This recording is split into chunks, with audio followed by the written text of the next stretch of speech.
Remember,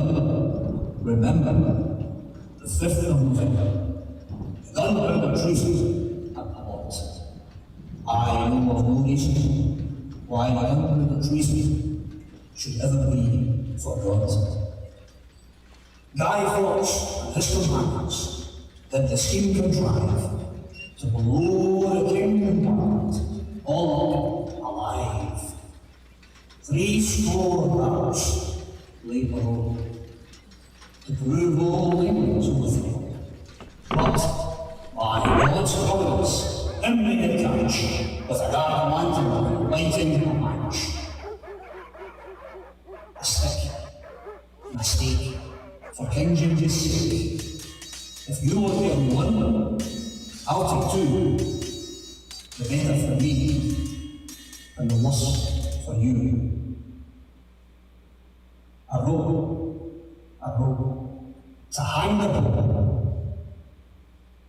A lump of cheese to choke him. A pint of beer to wash it down, and a jolly good fire to burn him. Always, make the bells ring. Always, God save the King. For we wrestle not against flesh and blood, but against principalities, against powers, against the rulers of darkness of this world, against spiritual wickedness in high places. Ephesians 6:12.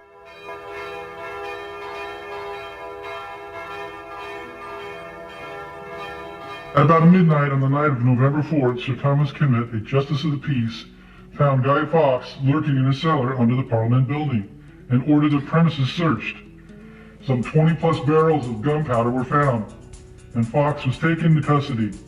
During a torture session on the rack, Fawkes revealed that he was a participant in an English Catholic conspiracy to annihilate England's Protestant government and replace it with a Catholic monarchy. What became known as the Gunpowder Plot was organized by Robert Gaspee, an English Catholic whose father had been persecuted by Queen Elizabeth I.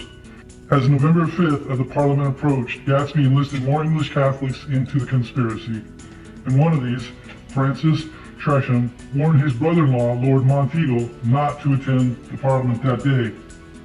Monteagle alerted the government, and hours before the attack was to have taken place, Fawkes and the explosives were found. By torturing Fawkes, the King James government learned of the identities of his co-conspirators.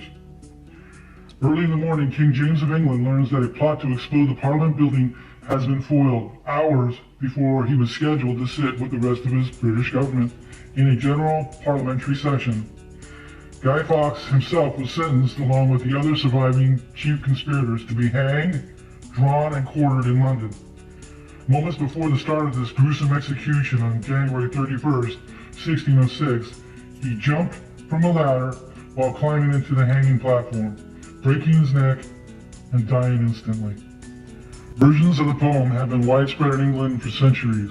They celebrate the foiling of English Jesuit and Guy Fawkes' attempt to blow up the Protestant-controlled England's House of Parliament on November 5th, 1605. Known variously as Guy Fawkes Day, Gunpowder Treason Day, and Fireworks Night.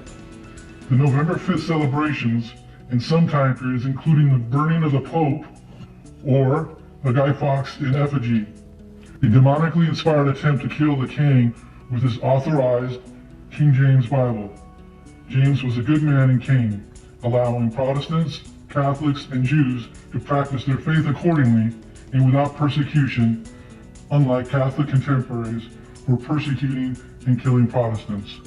The British flag, known popularly as the Union Jack, originated in the reign of James, uniting both Scotland and England.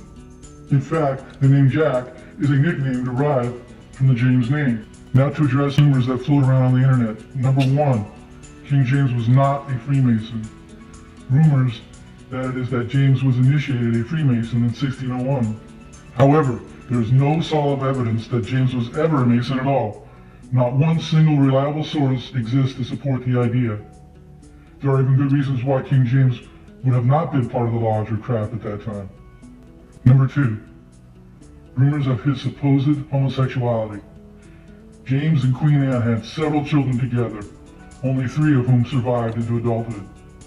James was fiercely in love with Anne and wrote many poems and love letters to her throughout their marriage. Most of the rumors of James' sexual orientation came from Sir Anthony Weldon, 1583 to 1648, who was a bitter enemy of the king, whose writings were published long after James was dead. One of the most amusing quotes from King James regarding marriage and women was when at the Hampton Court Conference, the Puritan leaders complained of a line in the English wedding vows where the groom says to the bride, "With my body I thee worship." James' response was, "If you had a good wife yourself, you would think all worship and honor you could do her were well bestowed upon her." Indeed, it agreed with biblical command given in 1 Peter 3:7. James I, born June 19, 1566, Edinburgh Castle, Edinburgh, Scotland, died March 27, 1625. King of Scotland as James VI from 1567 to 1625, and first Stuart King of England from 1603 to 1625, became the first King of Great Britain. James was the only son of Mary, Queen of Scots, and her second husband, Henry Stuart. 8 months after James' birth, his father died when his house was destroyed by an explosion. His reign was important because it was the first time England and Scotland had the same monarch. He was the first monarch of England from the House of Stuart. The previous English monarch had been Elizabeth I. She had died without any children, so the English agreed to have a Scottish monarch because James was the son of Mary, Queen of Scots, and thus the closest relative Elizabeth had. By being king of both, he created a personal union. The young King James was kept fairly isolated, but was given good education until the age of 14. He studied Greek, French, and Latin before he was 12. King James helped people in England to study things such as science, literature, and art. King James is considered to have been one of the most intellectual individuals ever to sit on any English or Scottish throne. He is primarily remembered for authorizing the production of the King James Version of the Bible, the highly popular English translation from Greek and Hebrew. The King James Version of the Bible remains the most printed book in the history of the world, with over 1 billion copies in print. King James had nothing to do with translating the Bible, he merely authorized it. V for Vendetta is a 2005 dystopian political thriller, film directed by James McTeague and written by the Wachowski brothers, based on the 19 DC Vertigo Comics limited series of the same name by Alan Moore and David Lloyd. V for Vendetta has been seen by many political groups as an allegory of oppression by government. Libertarians and anarchists have used it to promote their beliefs. David Lloyd stated, "The Guy Fawkes mask has now become a common brand and convenient placard to use in protest against any tyranny." And I'm happy with people using it.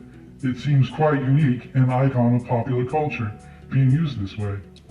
David Lloyd has stated that the character V decided to adopt the persona and mission of Guy Fawkes, our greatest historical revolutionary. Really? Hollywood has a habit of rewriting history without the truth. The truth is stranger than fiction. Quite the opposite of Hollywood's Wachowski brothers' version of the history of these events. Guy Fawkes and his 12 conspirators were Catholic Jesuits who couldn't stand the fact that Jew, Protestant, and Catholics could practice their faiths without tyranny from the crown, as decreed by the good King James, who was the first to unite the kingdom. These 13 men, by order of the Pope, were sent to blow up the king and much of the Parliament, so that a Catholic theocracy could sit on the throne and once again terrorize and kill Protestants and faithful Jews. In the midst of these facts, we must understand that, of all the plots and conspiracies that ever entered into the mind of man, the Gunpowder Plot stands preeminent in horror and wickedness. Ironically, centuries later, Fawkes is being regarded as the 30th greatest Briton, according to a poll conducted by the BBC in 2002. Go figure. On the evening of November 5th, 1605, the relieved British subjects celebrated the king's good fortune by lighting bonfires throughout London. Parliament also rejoiced that they had been spared and passed an act that designated November 5th as the day of joyful deliverance. After the 1650s, fireworks were added to the nightly festivities. About 20 years later, the revelers began the tradition of burning effigies of the current Pope and Guy Fawkes, often constructed out of paper mache. But as for you, ye thought evil against me, but God meant it unto good, to bring to pass, as it is this day, to save much people alive. Genesis 50:20. For they intended evil against thee. They imagined a mischievous device which they are not able to perform. John Milton, December 9, 1608 to November 8, 1674, was an English poet and man of letters, and a civil servant for the Commonwealth of England under its control of state, and later under Oliver Cromwell. He wrote at a time of religious flux and political upheaval, and is best known for his epic poem, Paradise Lost, 1667. Another early poem in Latin is In Quintum Novembris, on the 5th of November, which Milton composed in 1626 at Cambridge. The poem celebrates the anniversary of the failed Gunpowder Plot of 1605. On the event's anniversary, university students typically compose poems that attack Roman Catholics for their involvement in treachery of this kind. The papacy and the Catholic nations of the continent also came under attack. Milton's poem includes two larger themes that would later inform Paradise Lost: that the evil perpetrated by sinful humankind may be counteracted by providence, and that God will bring greater goodness out of the evil. The tradition begins. The following year, in 1606, it became an annual custom for the king and parliament to commission a sermon to commemorate the event. Lancelot Andrewes delivered the first of many Gunpowder Plot sermons. This practice, together with the nursery rhyme and quote, ensured that this crime would never be forgotten. Hence the words to quote, "Remember, remember the 5th of November." The quote and poem is sometimes referred to as "Please to remember the 5th of November." It serves as a warning to each new generation that treason will never be forgotten. In England, the 5th of November is still commemorated each year with fireworks and bonfires, culminating with the burning of effigies of Guy Fawkes, the Guy, the Pope, and people chanting the quote of "Remember, remember the 5th of November." The guys are made by children filled with old clothes with crumpled newspapers to look like a man. Tradition allows British children to display their guys to passers-by and ask for a penny for the guy. The conspiracy for blowing up King James I in the House of Parliament on November 5, 1605. The plot was discovered, however, before any damage was done. The King James Version of the Bible, which is the highest of all Protestant endeavors, assuredly and solemnly remembered. For since that time, the 5th of November in England, like the 4th of July in America, has been devoted to fireworks.